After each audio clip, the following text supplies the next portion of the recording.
much for coming tonight. I really apologize for the late start, but we had a couple technical difficulties with the microphones. So just to let you know, we're going to be passing one mic all night. So it'll take a little time in between for us to get transitioned, but I think we'll be just fine for the night. So my name is Grace McCord, and I'm a part of Pi Sigma Alpha, which is the Political Science Honors Society here on campus. And this is our annual debate between the College Republicans and the Young Democrats. This is something we do once a year, and I think this is about year 4 or 5. So we're really excited to continue doing it, and really excited because this year is an election year. So we have pre-written questions covering the topics of foreign policy, abortion, immigration, guns, and climate change. And then we're going to let you guys write in questions. So on this table right behind Tony,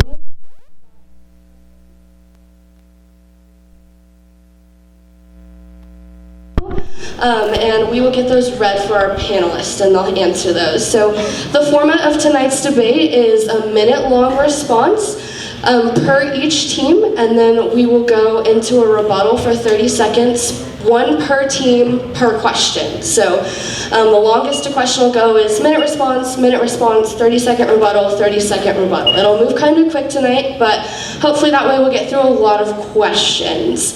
I'm going to hold a number behind my back between 1 and 10, and whoever guesses closest is going to get to do a 2-minute introduction first. Okay, but wait, who's guessing first? You guys can go first. Here, you guess 7. Okay, so let's hold it. 3. Our number was 6. Fluffy, you guys do our 2-minute open first.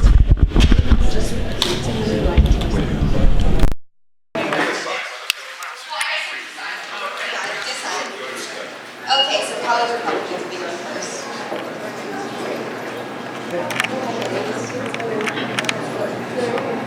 Alright, you guys go ahead.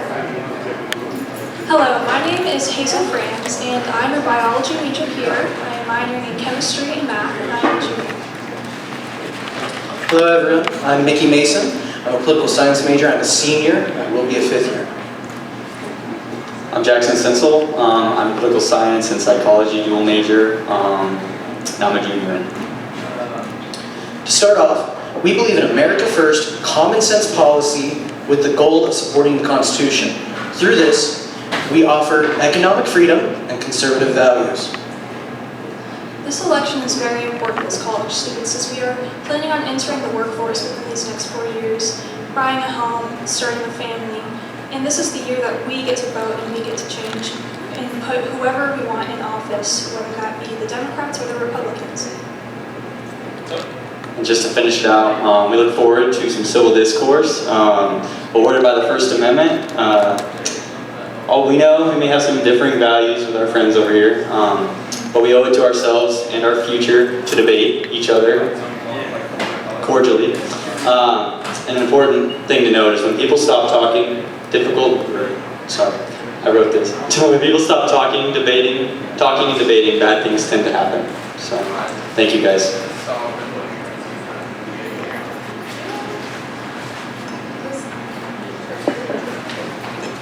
I am Liliana Nash. I am an English secondary education major here at Fort Hays, and I am a sophomore. Hi, my name is Genesis Wilson. I'm a biology major, chemistry minor, and a pre-med student here at Fort Hays, and I am a sophomore. Hi, I'm Isaac Hargett. I'm a freshman. I'm a double major in political science and history. Hi, I'm Sarah Brown. I am a senior studying political science. So first off, I'd like to thank the College Republicans for agreeing to appear with us tonight, as well as thanking Pi Sigma Alpha for moderating. And just want to say the FHSU Young Democrats stand for the values our nation was founded upon, that everyone should have an equal chance in life, no matter their starting point. Our great nation must work to expand the values of liberal democracy abroad and prevent the international community from slipping into the authoritarianism already seen in many nations today. Over the past 4 years of Joe Biden's presidency, we've seen vast improvements in the economy, healthcare, and unemployment. Americans are now able to get life-saving drugs for cheaper than ever. Unemployment is at record lows, and the economy is on the way to full recovery from the COVID-19 pandemic. Republicans seek to change this, implementing tax cuts for the rich, destroying Obamacare, which provides insurance to millions, and remove regulations that allow the working and middle class to thrive. Donald J. Trump ended the 50-year precedent of Roe v. Wade, told Americans to inject bleach into their veins, and was held civically liable for the rape of a woman he could not differentiate from his wife. During the 2020 election, he begged the Georgia Secretary of State for votes and dodged the draft during the Vietnam War. Since he left office, he has been convicted of 34 felony counts of falsifying business records to hide and hush money payments to an adult film actress he cheated on Melania with. 4 months after the birth of his latest child. Democracy is at stake in this election, and there is a clear moral side.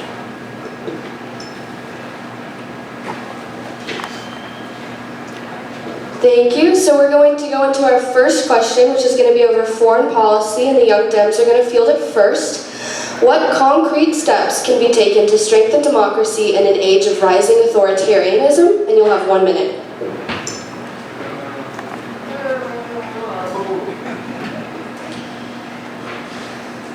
So to stop authoritarianism, what America needs to do is support our allies abroad, such as Ukraine, especially because they're combating Russia in this war of forcing authoritarianism that has pushed them to the breaking point, and we need American money and guns to help that. As well with China. China's authoritarianism is strengthening abroad, and America needs to push back on that. And Trump's plans with tariffs have done little to hurt the Chinese economy. They don't need America for their support, and what we need to do is impose our own strong diplomacy with support of their enemies as well.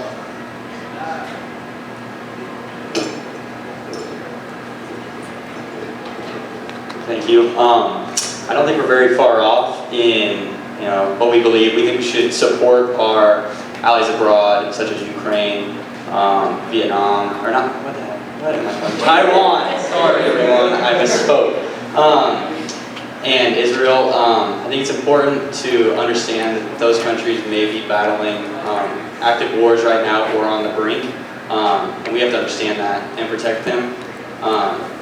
Our main thing is understanding if we are going to support those countries, we'd like to know where that aid is going and how it's being used in a way that we can see, and we are seeing that we are helping. So, apologies for the misspeak.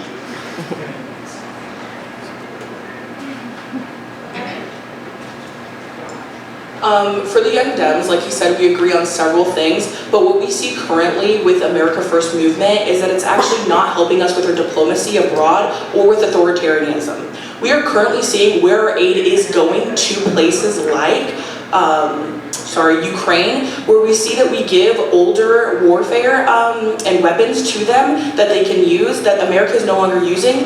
It gets stuff that's not being used, and it also helps us see how our weapons of war are working. We currently do see how where our money is going and all of that, and we think that with Donald Trump's plan, it is not going to work.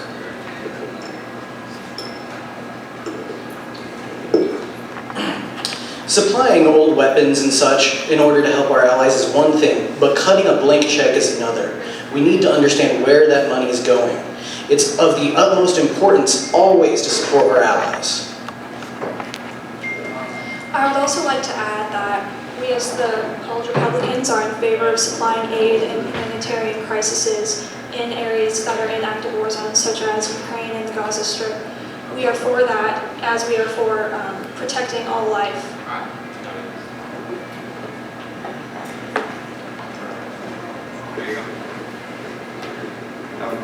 Thank you. For our next question, we're going to move to the topic of abortion, and our question goes first to the College Republicans. Is it ethical for employees to restrict insurance coverage for abortion services based on personal beliefs?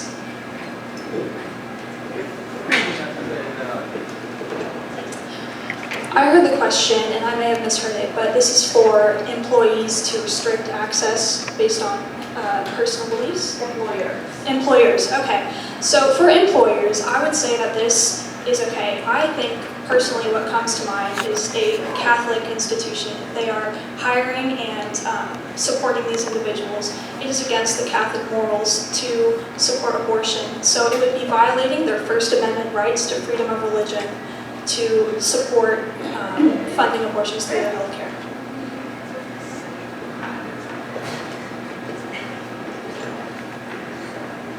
Hi, I would like to start out with saying that the war on abortion isn't a war on the death of unborn fetuses, it is a war on women. Over 75 million abortions are performed each year, and just because employers are saying that you cannot use our health care will not stop these abortions from happening, including making it illegal will not stop it. Catholic people are not the only people that are employing people, and it is incredibly important to make abortion safe and readily available. Women like Amber Nicole Thurman and Candy Miller would both agree that we need to make abortion readily available to anyone and that it is health care.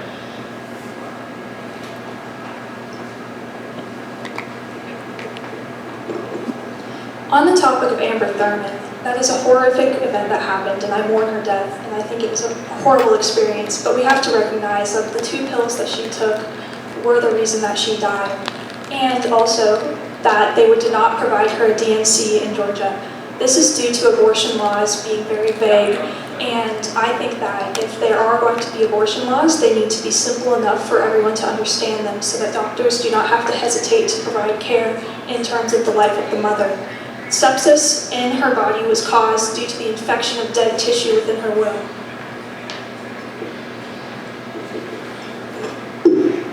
Amber Nicole Thurman was a very terrible accident, but it wasn't the 2 pills that killed her. It was a life-threatening infection that was due to fetus matter being stuck in her womb, and a life-saving DNC could be used to save her today.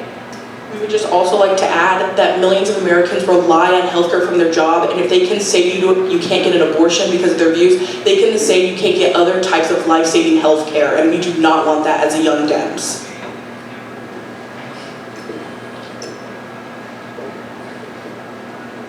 Thank you all. Our next question is going to be on immigration, and it'll go to the Young Dems first. Is it acceptable to use military resources at the border, and what implications does this have for national security? Thank you. I would like to say that it is, we should be able to use military forces at the border in times of crisis or in times we need it, but we shouldn't be able to use it for things like mass deportation or caging people at the border. It should be used humanely, and it should be used in a way that we can be proud to be called Americans at the end of the day. Having military at the border in certain times is super helpful for our country and helps us not become a country that is failing or a country that could be impacted harmfully by immigration. The Young Dems here believe that if we use military force in certain senses, it could be okay, but overall, the way that Donald Trump and many Republicans want to use military force at the border is not okay. We should not use it for mass deportation, and we should not use it to cage people or separate people from their families, children from their mothers. We should not be doing that.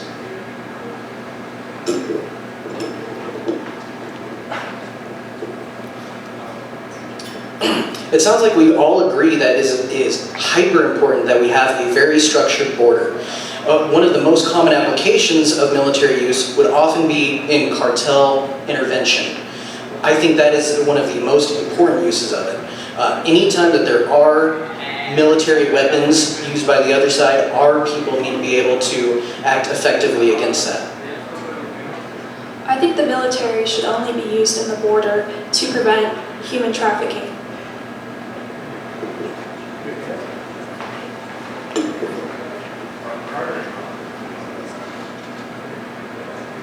We agree with that also. Like I said, in very certain instances, should the military ever be used at the border, there is no disagreeing there. But like I would like to add and push that Republicans like Donald Trump want to use the military for mass deportation, cost Americans millions, and hurt our economy and hurt the immigrants at the border with this. We agree with everything they said on that side, but we also want to say that the plan actual Republicans in Congress have in place or want to have in place do not align with that.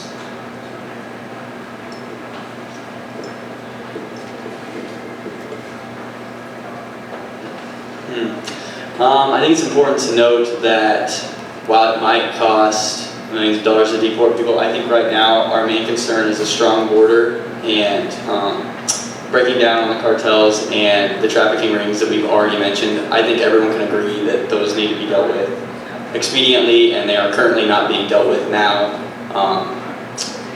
Thank you.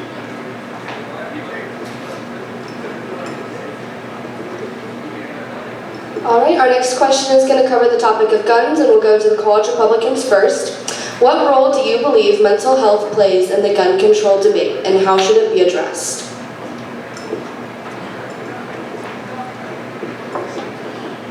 This is a very important matter. We all have different opinions on this, even within the Republican criteria. I was reading a poll from Pew Research earlier that actually shows that overwhelmingly Republicans and Democrats both support common sense gun restrictions when it comes to mental health issues. We need to make sure that everyone is capable of understanding the threat of gun violence.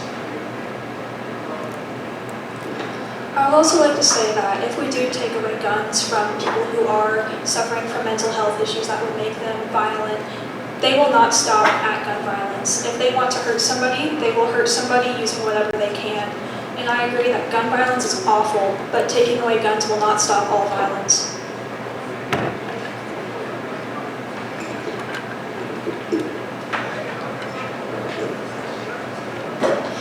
Mental health is an increasingly important topic in America, and the Young Democrats all agree that we shouldn't be taking away guns, period, but there do need to be laws in place like red flag laws and safe storage. Yes, people who have mental health issues that want to hurt other people will continue to hurt people, but they can hurt a lot less people with a knife than they can with a very large gun.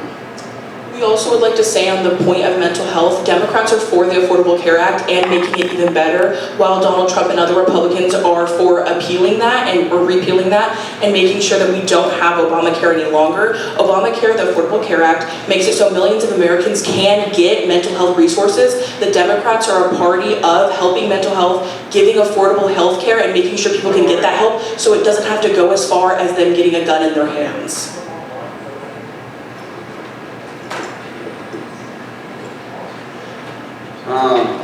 I don't really, I guess I do understand how that somewhat ties into this, but I don't think that was quite appropriate. But I would like to note that most of these people who have the mental health issues that we are talking about already own a gun or know someone that owns one. I think it's really important to provide the care that they need now and provide those safe like storage laws and type things to adjust that to meet them, because if they're already at the point where they are if they are mentally unstable, they most likely have access to something like that.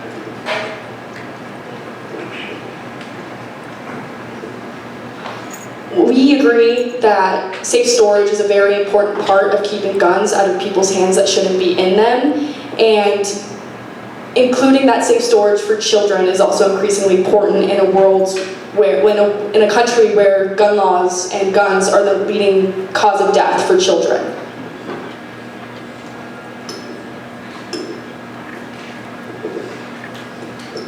Thank you all. We'll go to our last pre-written question. It'll go to the Young Dems first. It'll cover climate change. What role should government regulations play in reducing carbon emissions, and are there limits to those regulations?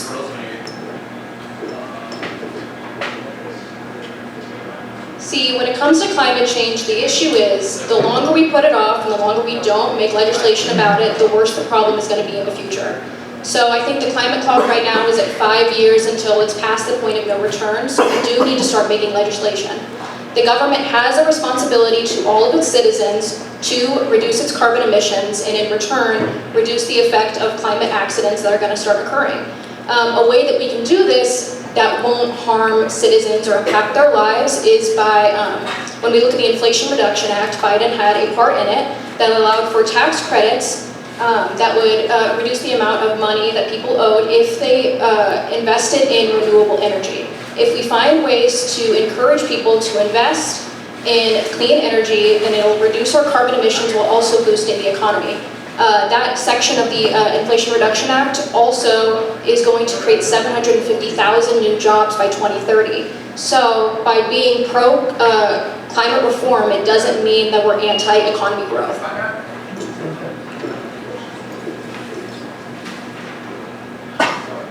So the question was, what role should government regulations play in reducing carbon emissions, and are there limits to those regulations?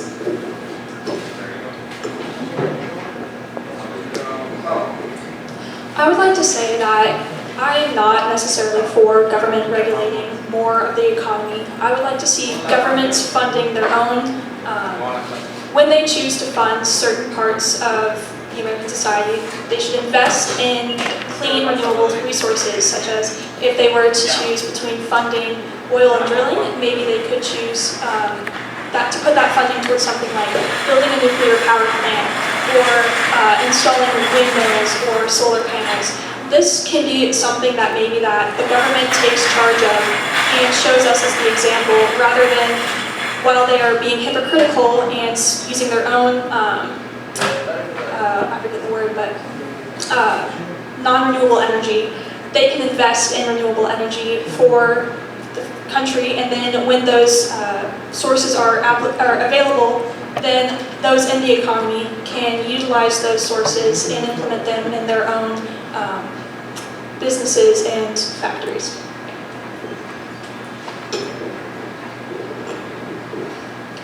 The problem with not regulating sectors such as the energy sector is that when it goes unregulated, that's when it becomes dangerous. And what we've seen is that for companies, it's very cheap to go to oil and gas when in fact that's what's really destroying our economy. It's not the state doing it, it's the companies, and companies are causing that change in the climate that we're seeing. Yeah, and we'd also just like to add, to build these things like a nuclear power plant or windmills and etc., we need government regulation. The thing about the government is that they fund most of the scientific research that is going on in this country. If the government puts resources towards finding a way to minimize the cost and increase the effectiveness of renewable energy, then they can use that knowledge and outsource it to other United States companies and businesses, and then they can use that new technology, hopefully that we can discover within the next decade or so, and reduce the cost, which will hopefully be cheaper than fossil fuels and such, and make the entire world better.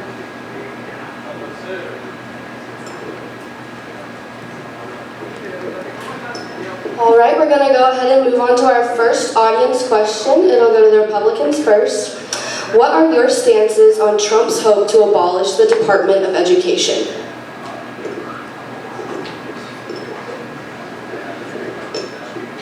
While abolishing the Department of Education may be a huge step, I would be in favor of maybe reducing the involvement that the Department of Education has and maybe turning it towards more school choice. I went to private school for my elementary education, and my parents continued to pay for my public school education at a school that I wasn't attending. They were putting their dollars into that system, which I was not being a part of. And this is because there is no school choice. My parents could not put their own money, which they were working very hard to put. They now have 5 children. To put 5 children through school, they did not have the availability to use those funds that they were paying to the government for my public schooling education at a school that I was not attending. And so I am a huge supporter of school choice and having parents being able to choose where their kids can go. And so while I don't think that the Department of Education should be abolished completely, I would be in favor of allowing parents to have more of a say in their child's education. As we said at the beginning of this debate, we are all college students who may be going into the workforce soon. When we look at abolishing the Department of Education, we're looking at abolishing something like FAFSA. FAFSA, the way that many college students, including me, who has no scholarships and relies on Pell Grant and loans to go to school, abolishing the Department of Education means abolishing FAFSA and abolishing everything they look over. Something like school choice is just something that people use to defund public schools. If the government funded private schools and you had school choice and you get credit to go there with your tax dollars, that means that all of these underfunded private schools will be even more underfunded and make it so that people who can't afford the rest of the money for private school, even with the subsidy, will go to an even worse school and get a worse education. If you believe in college students like like me being able to come to college and students getting a good education publicly, you should not be for abolishing the Department of Education.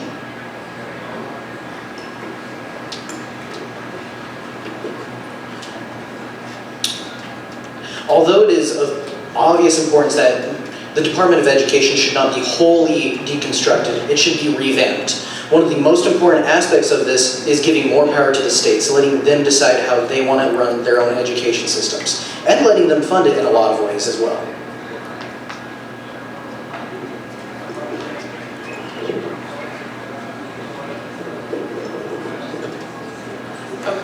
Okay, so we'd first like to say that sending stuff back to the states is not something that is idealistic or something that works most of the time. Currently, let's talk about the Department of Education. The Department of Education does not decide curriculum or what goes to schools. That is the state and school boards of the state already. So sending rights to the state in this sense does not make a lot of sense since they already make a curriculum. And what would we do? Would we also send the Department of Education to the states and let them control FAFSA, something that needs to be federal regulated, or something else?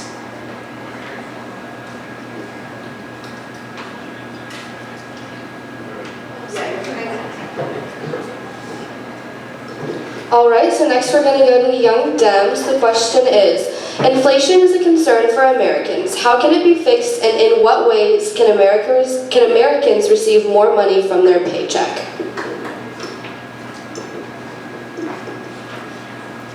Okay, really quickly, I would just like to note that the Federal Reserve says that the target for inflation should be about 2%. Right now we're sitting at 2.4%. Inflation is at the normal level. It doesn't seem like it, but it is. And wages have outpaced inflation. So when we're talking about this, it's important to note that inflation is not at the same level as it was last year. COVID really did screw with the economy, and it screwed with how much everything cost. But now we're working our way to be back at the normal level, and America's economy is one of, if not the best in the world right now. So if we're talking about paychecks, once again, wages have outpaced that, and when we're looking at grocery costs, a lot of that can be attributed to corporate greed. And with that, Vice President Harris is the one candidate who actually has a plan to get legislation through Congress that would prohibit these large grocery companies from price gouging.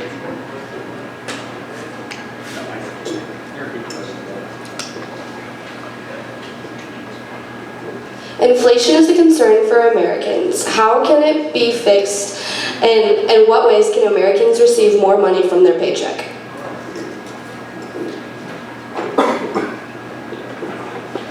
It doesn't take me or any of you in this room very long to understand that I go to the gas pump, I go to the store, everything is extremely expensive. This summer when I was on my own, paid about $120 just for, about like 10 things in my grocery cart. That's pretty outrageous, and I'd like to know why we are mentioning presidential candidate Harris putting in these what I call stops for corporate. I'm trying to understand why she hasn't done that in the last 4 years of presidency. She's a vice president. She has a lot of power, a lot of say and lean with President Biden. So, thank you. Okay, so vice president is not president, but when we're talking about, once again, grocery prices are high because of corporate greed, and the way we can see that is Target has said that they're going to reduce the prices on 5,000 frequently bought items. Okay, if they can do that without losing their profit, then how is that caused by inflation? And gas prices, actually, we're doing really good considering how the rest of the world is doing. So OPEC controls gas prices. Saudi Arabia has cut their production of gas, and what we're seeing now is that Biden actually increased crude oil production in the U.S. at the highest levels of A quick response here. From what I remember, President, Vice President, I figured it was pretty obvious that if Nikki was president, I would have a direct influence on what policies and what things will be done in office. If Vice President Harris felt so strongly about this, she would have done something within the last 4 years. Thank you.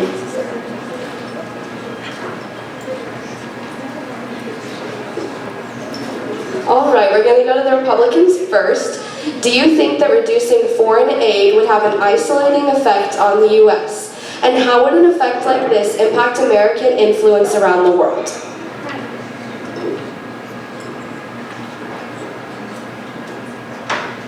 Reducing foreign aid does not mean that we are cutting off all of our humanitarian efforts or such like that.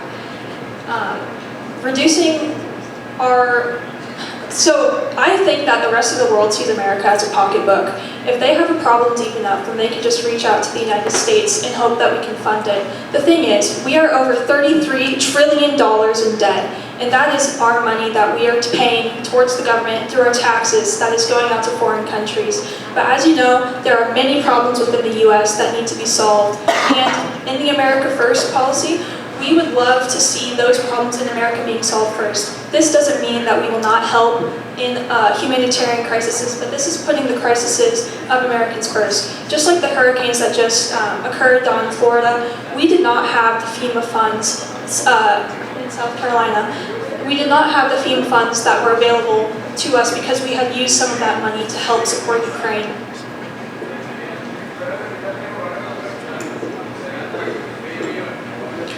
Well, first off, I don't think FEMA has to do with foreign affairs, but anyway, since World War II, America has essentially been the bastion of democracy for the world.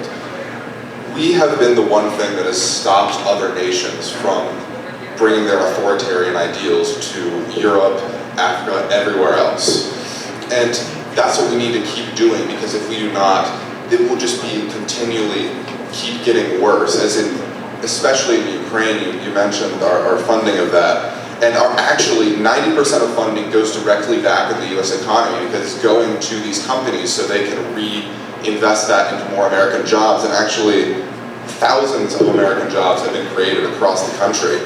And appeasement has a ripple effect. We saw it in World War II with Hitler.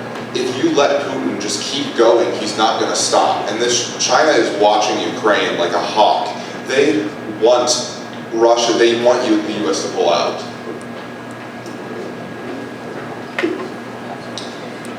I said it before, but I'll say it again. After we fix our own deficit and understand how we can fix our budget, then aiding other countries is not a bad thing. We just need to understand where the money's going, how it's being used. And foreign aid in many aspects is a great thing, but how is it being used?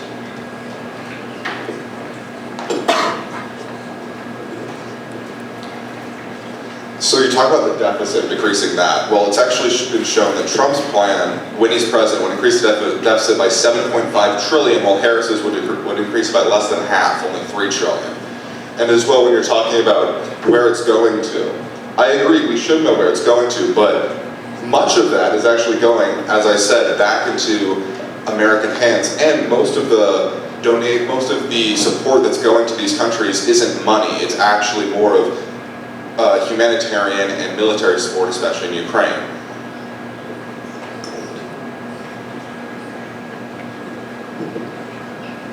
All right, so our next question is going to go to the Dems first. How important is being truthful to your constituents, and what should happen when they use factually wrong statements?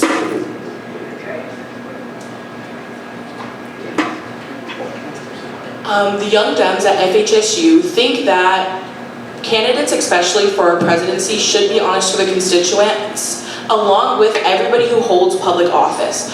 When people, especially ones that hold public office, do lie to their constituents, they should be held accountable, and you should lose their trust in them, and you should think, why are they lying? People lie in office to make sure that they can get votes and to make sure they can get over on the American people to do what they want to do instead of doing what is best for the democracy and us as a whole. People like Donald Trump do lie to their constituents and are constantly fact-checked, and they should be held accountable for those things. They should have trust lost in them, and they should have to own up to their actions and apologize to the American people. For our democracy to work the way it does, and for us to keep having faith in our government, we need politicians who tell the truth to us and who we can trust. Thank you. I am glad that we agree that lying to the constituents is a bad thing. Vice President Kamala Harris has lied to the entire American people. Why is Joe Biden not running for president?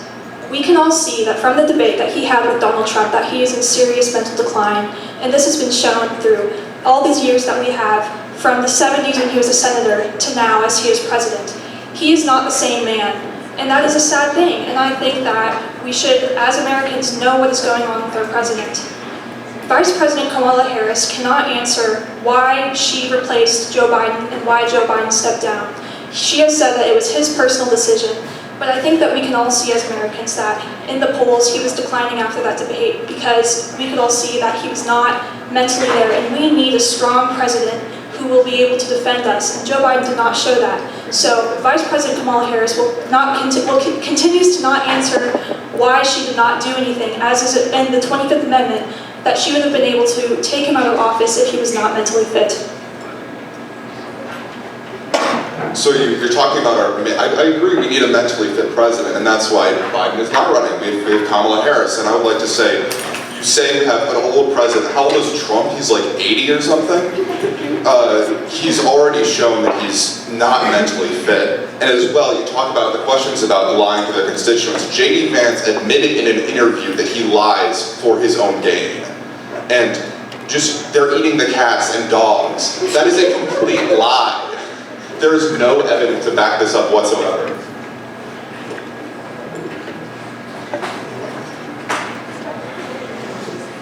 I don't know how I follow that, but I think it's important to note that it doesn't take a person very long to see that both sides of the ideological aisle, perhaps, are lying consistently, but we are both pointing out very blatant, obvious lies. But specifically during the debate, we saw that previous President Trump was cited, I don't know how many times, but Kamala was cited none, and it didn't take me very long to find that that was not true.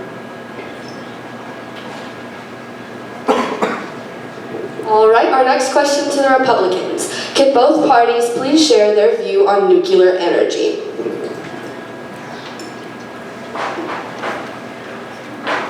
I think nuclear energy is the future of renewable energy in the United States. While it is definitely an expensive startup, it is going to be the most beneficial long term. I would say that compared to solar, which doesn't have a very high efficiency rate, nuclear energy is going to be way more efficient, and as chemists and other physicists progress, we are going to find safer and more efficient ways to have nuclear energy. And yes, nuclear energy is scary. Everyone has heard about Chernobyl, and that is awful. But again, that was like almost 40 years ago, and we have made many, many advancements since then. And I'm also thinking about 3 Mile Island. That was horrific. However, if we put regulations in place from the government to check on these nuclear energy facilities, then I think that that is the future for America.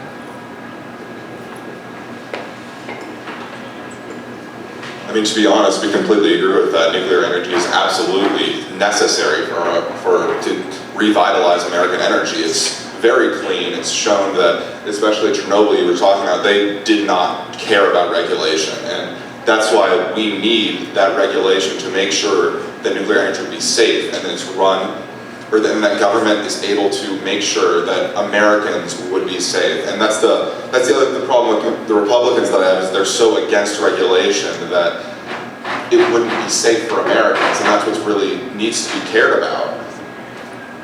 Sending something like this to the States, like many Republicans want to do, would make it so that regulating nuclear energy would be horrific for our country and make it so unsafe that it would end up in a situation that is detrimental to our country. We need federal regulation for this and not the states. Thank you. I would like to argue with this idea that Republicans are against all regulation. That is not true. I don't know where that came from. However, I would say that regulation is a good thing, especially when it is so dangerous. I mean, we have OSHA. We are not against regulation.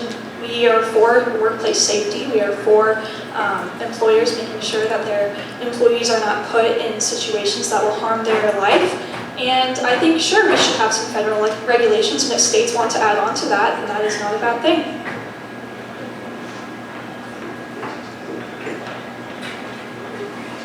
I would just like to reiterate that we never say Republicans do not want state or do not want federal regulation at all, but we will say for our last question, when it came down to climate change, they said they wanted state regulation. And I'm putting out there that state regulation for an issue like this is detrimental, and you should be on the Democrat side of this issue when it comes to regulation by the federal stance and not the state stance. Thank you.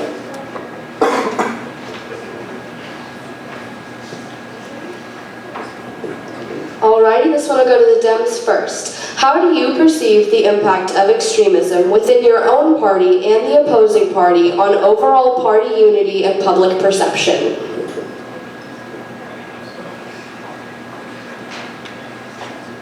Honestly, I do feel like there's a problem with extremism in both parties and just not willing to talk with the other people. That's why I'm so thankful for the College Republicans being out here tonight to be able to have this discussion. But I mean, with the Republican Party especially, we're seeing a far-right extremism that's dangerous to American society. I mean, even 8 years ago in 2016, Trump said, "Stand back and stand by" to the Proud Boys, a far-right racist organization that seeks to destroy American lives.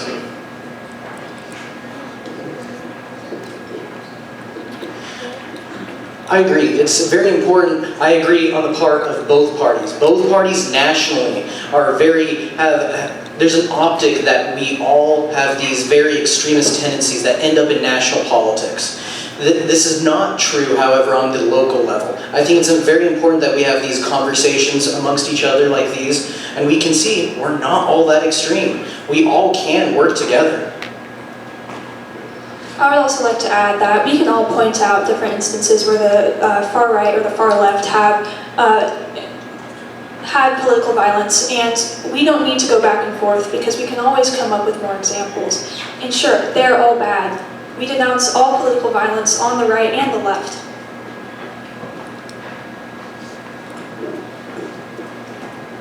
The Young Democrats do agree that there are far extremists on both sides, but one thing that you will always see from the Democratic Party is that we have empirical evidence of these groups on the other end. The biggest group that anybody ever brings in from one side is Antifa, where we have the president supporting several of these groups currently. And one thing that people don't understand is that these groups start at the community organizational level. Groups like the Proud Boys and even far back like the KKK start at this level, not nationally.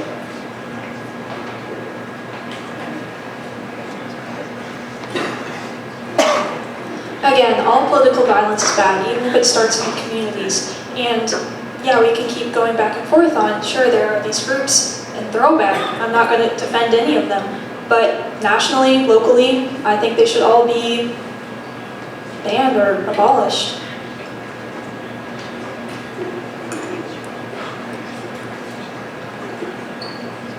All right, our next question to the Republicans. What is your response to the fact that abortion bans around the world only increase the unsafe number of abortions and create more women's death while decreasing the overall number of abortions? Yeah, and actually, I'm going to get a quicker question.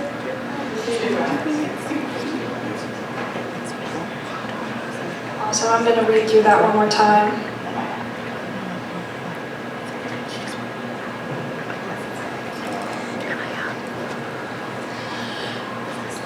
Banning abortions will definitely make more unsafe abortions happen again.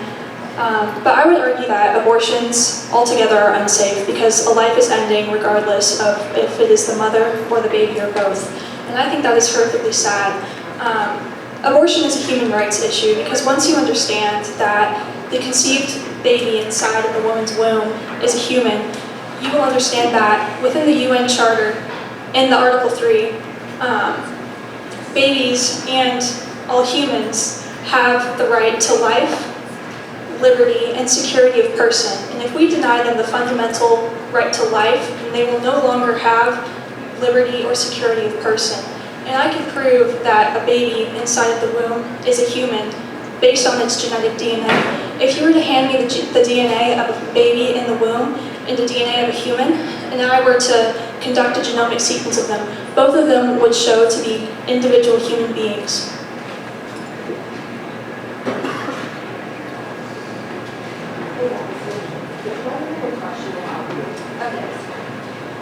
What's your response to the fact that abortion bans around the world only increases the unsafe number of abortions and create more women's deaths while not decreasing the overall number of abortions?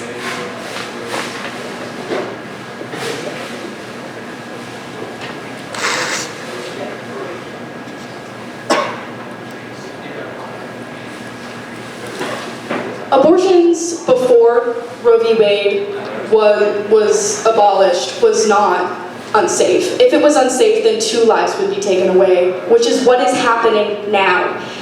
Abortions being illegal are killing women everywhere, which is unsafe. And just because you say that abortions should not be there and that they should be illegal are not going to mean that they're not going to happen. Abortions now are being performed in homes, or people are having to travel, which are leaving over 300,000 people orphaned.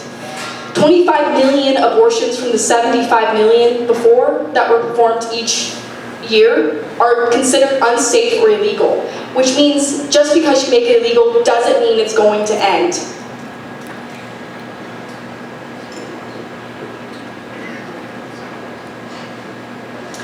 I would like to bring note to the fact that the baby inside of the womb is a valuable life, and regardless of the situation that the baby is conceived in or is born into, it should be valued.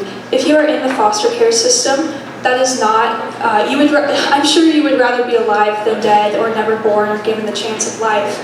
I would say that abortion is not safe to begin with, but I am in favor of allowing abortions in the case of the life of the mother, in the case of ectopic pregnancy and As a person who was in foster care is not safe. Many children are raped and murdered each year just for being in foster care. And again, yes, you can argue that a life is being taken away, but if we make these abortions illegal, 2 lives will be taken away. Would you rather have a mother alive that can make another child, or have a mother that is dead that can no longer make any children and are leaving their children dead? Candy Miller had over 3 other children, and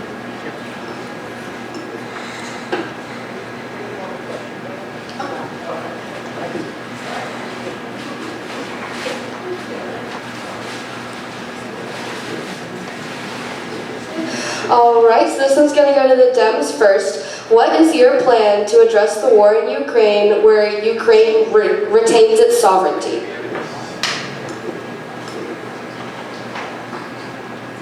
So our plan to continue and keep Ukrainian sovereignty is just keep doing what they're doing.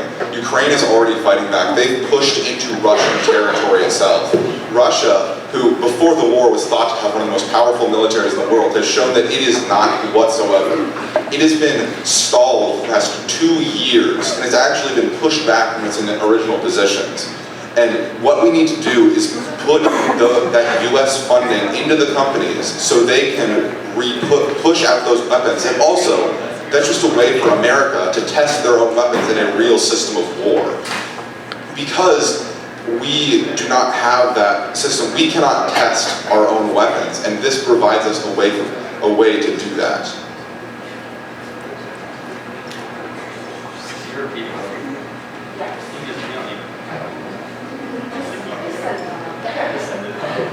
we'll see that he is in favor of reevaluating and limiting and lowering the sentencing for nonviolent drug offenses.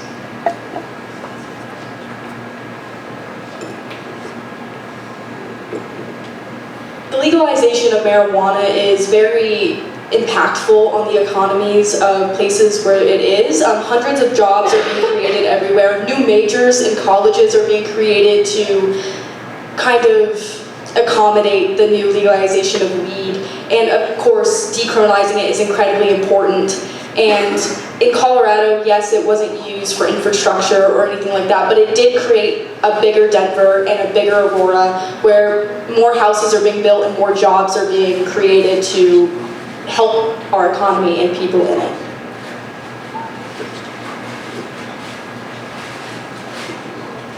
Okay, so we're gonna go no rebuttals on this one, just a minute per each team, and I just want you to explain to the people in the room why they should get out and vote on Tuesday.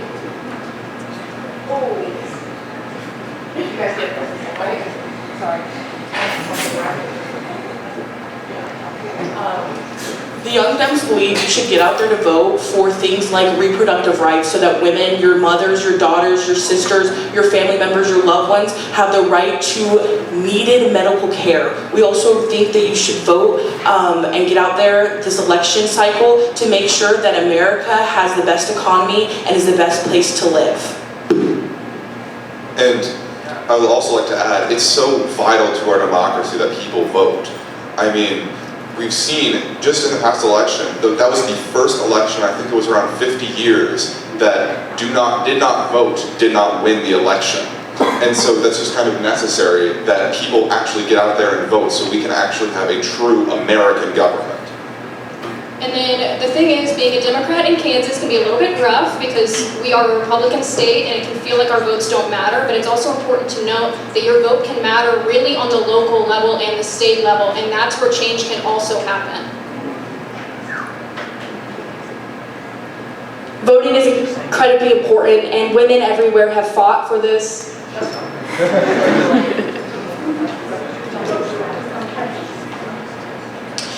It's important to know, it's my personal opinion, like many people have, it is your civic duty to go out to vote no matter what side you believe in. I would also like to reintroduce the importance of this election. As college students, we are dreaming big about our future, and we can impact our future right now with who we elect into office. I would like to buy a home within the next 4 years. I would like to start a family. I would like to get a job. These are all important things, and the economy and our well-being depends on it. So when you want to vote, make the choice on your future, who you would like to see as president leading the country, who you would like to see in the local elections and on the state level too, who your representative is and who your senators are, because this is very important to your life. When you want to buy a house, what is the interest rates? When you want to get a job, what are the options for health insurance and for different taxation rates? It's who you want, and you have the power.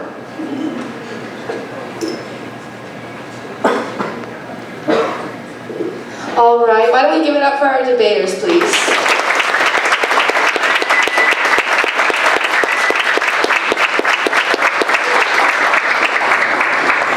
Thank you guys so much for donating your time tonight. Really quick before you leave, I want to give you a couple of reminders. If you have your mail-in ballot, please send it back.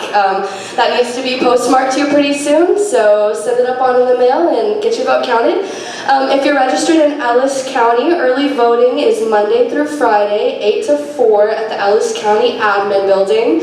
And then open on Saturday, I believe, this Saturday. So, from 9 to noon. So it's a short window, but if you're free on Saturday, we'd love to see you voting. And then, of course, you can vote on Election Day at your polling place here in Ellis County, anytime from 7 a.m. to 7 p.m. I'm going to pass the mic to our faculty sponsor, and then you guys can grab some pizza and get on out of here. Hello, I just wanted to say I'm really impressed by the turnout here. What a great turnout. I am so impressed by this event. You know, this is the 5th year of the FHSU political debate in Cody Commons. This is the 5th year we've done this. And every year I think the audience gets better, larger, very attentive. I'm really impressed with you all, but I'm actually much more impressed with these folks up here. It's really hard to do this. It's not easy, and there's a lot of courage that you have to come up here and do this and to articulate yourselves on the spot, you know, not with prepared remarks. They did such a fabulous job. Can we give them a hand one more time? Thank you so much. Great work, folks. Really proud of you. And if you like this kind of thing, consider Model United Nations. I run Model United Nations in the spring. It's a credit hour class. It's a great opportunity to do things like this and debate. So come see me and talk to me about that. And now I'm going to do a quick 50-minute lecture on majoritarianism before we get pizza. So, no, just kidding. Okay, good night. See you later. Bye.